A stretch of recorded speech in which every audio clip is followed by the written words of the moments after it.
Hey folks, today I'm going to be talking to you about the 5 books that I feel like have influenced me the most when it comes to running games for D&D. Now, this isn't specific to the campaign I'm running, just kind of the overall storytelling aspects and world building and all of these different details that go into running a campaign. So the first book that I'm going to talk to you about is American Gods by Neil Gaiman.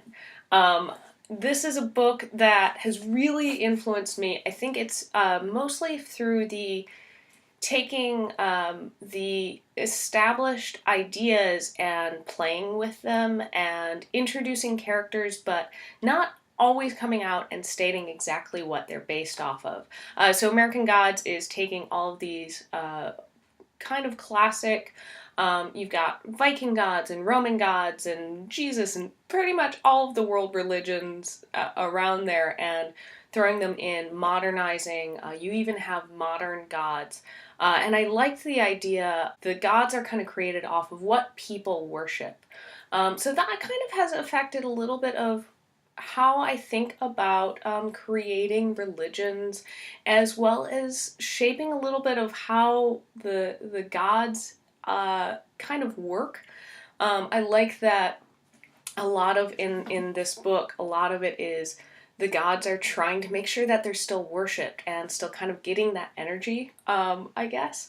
So that has definitely played a little bit into my how I think about religion and shaping religion in whatever world it is that I'm running, whether it's homebrew or even, I guess, probably pre-made campaigns. Just how would the gods interact with everyday people, and then also how the the individuals who are chosen kind of by the gods, whether they are fully mortal or part immortal, whatever it is, how being kind of chosen by God could affect it. Because I think a lot of times, the party members of your campaign are special. There's something about them, whether they are a cleric or a paladin or just a normal individual. I think kind of in my campaign, there's definitely a little bit of a kind of chosen by the gods aspect, even for the characters who aren't really religious.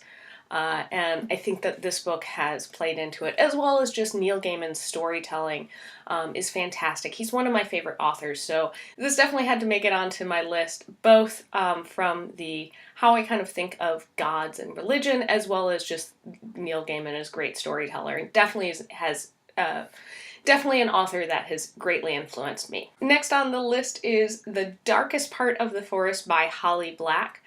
This is, I think it's technically a YA novel. It's a fantasy, kind of set a little bit in our world, but there are fantasy elements. The Fae play a big part of it. One of the reasons I love this book is that it imagines Fae in the kind of classic idea of fairies are not nice and pretty. The Fae are inhuman and tricksters, and making a deal with them, there's always there's always another side to the deal. And I really like the way that the way that magic is portrayed in this. It's also awesome because a bard essentially is a major part of this story. I think it has had a bit of effect on me, because it is taking some modern setting but still having a fantasy aspect to it. So you don't have to necessarily be playing exclusively in this kind of medieval world. You can incorporate these magical, fantastical elements into whatever kind of setting you want. As well as I like that the fantasy elements of it help support this idea of the ongoing story of these two siblings and exploring how their relationships are, how they change. And it is kind of a classic adventuring story of trying to, collecting the magical items and going and defeating the big bad monster, but also aspects of, well, maybe the big bad monster isn't quite what you expect. So the next book I'm going to talk about is actually a trilogy. I just have one book to show you, but that's The Magician's Trilogy by Lev Grossman. I can't find my other two books. I love this. Again, it's kind of takes like Harry Potter and Narnia and meshes them together, but as young adults. And one of the things I like that this book does is that the characters go on these grand adventures that you could picture a D&D party going on, but the adventures don't necessarily fix the characters. You know, they all have character flaws, and going on that adventure, finding that fantastical world doesn't necessarily make them happy. So it takes a little, that you can be this grand, great adventurer, but you still have to kind of do the work yourself. I love the way that magic is imagined in this book series. It is so almost mathematical, and that there is definitely a somatic, is that the right? There is a somatic and verbal, as well as component elements to the magic.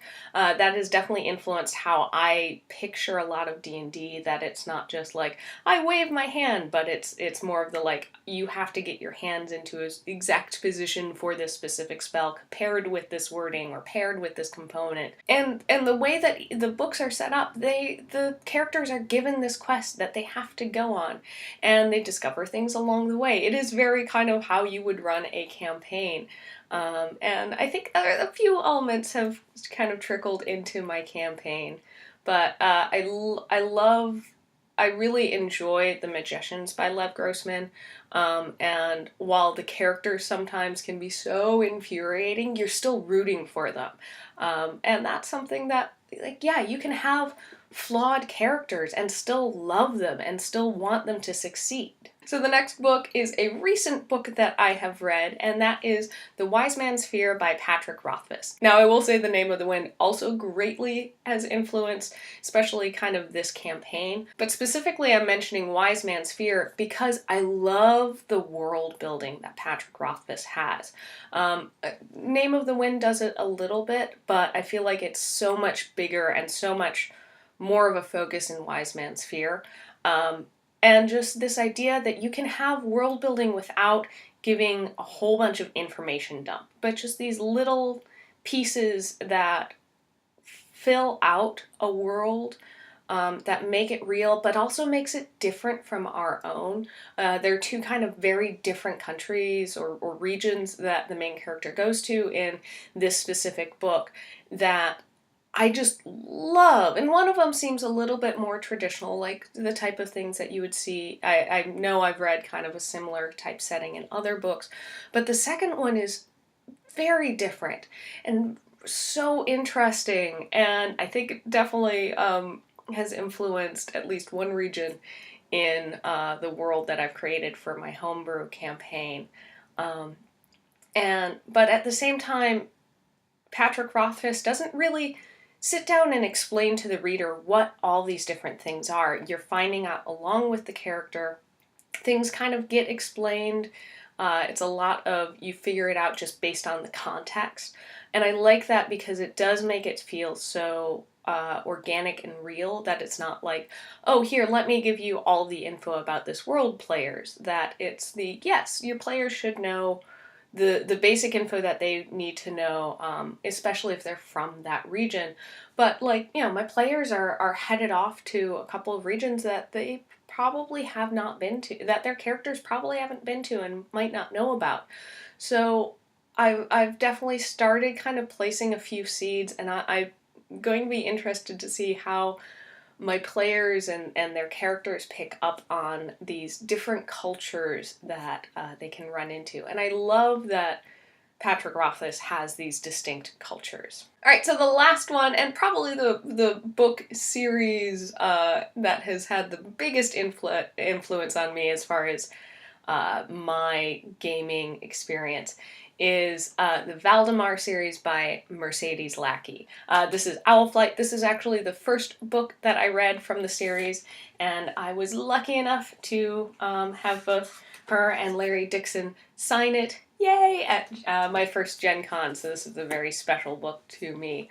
But this is a series that I started reading when I was 12, maybe 11, 12. And I've read most of the books in this series, and I think there are like 30, maybe 40 books in the series. There are a lot. There are a whole bunch of trilogies in this series, in this world.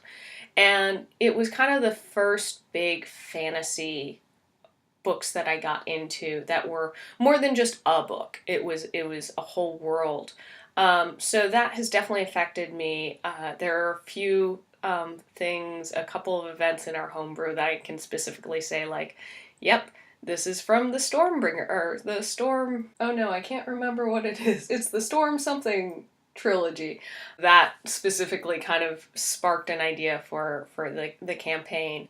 And there are a few other kind of cultural things that I've drawn on from the books. I read so many of these books, and I read them especially when I was a teenager, and they hold such a special place in my heart that anything that I create is probably going to have some influence from these books. I love her world building. You can definitely see what cultures have influenced the different regions or cultures within Mercedes Lackey's worlds.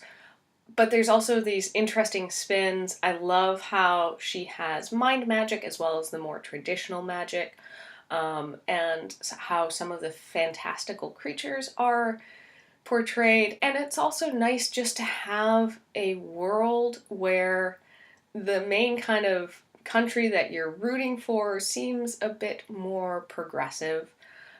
It definitely is a medieval setting, but medieval Renaissance type setting, but not with the oppression and some of the problematic sides that you run into with some of those settings. So that you run into with books that take on that kind of historical model as the setting. It takes the kind of technological side of it, but a lot of the cultural, social stuff is like, this is a fantasy world. We can make it what we want. And I love that aspect about it. And it isn't a series that everything is solved by going to battle and waging war. Now, there are book series that they go to battle and they wage war, but there are also books and characters that solve problems by sitting down and talking, solve problems with political intrigue by going and spying and blackmailing characters. There are all these different methods that different characters, depending on what their strengths are, use.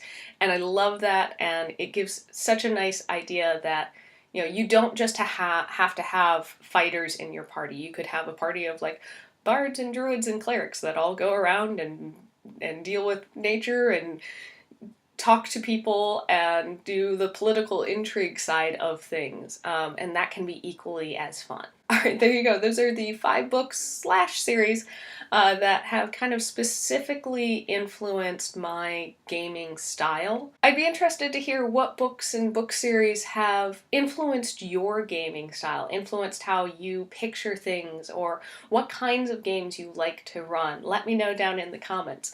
And if you have ideas for videos, let me know.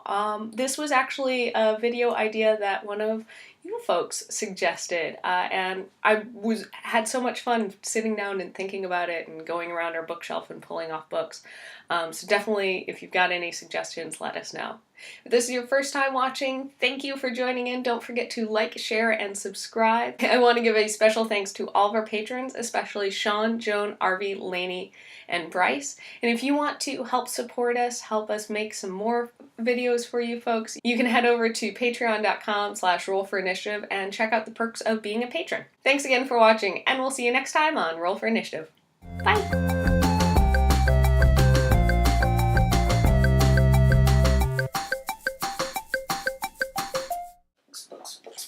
Books. Everybody!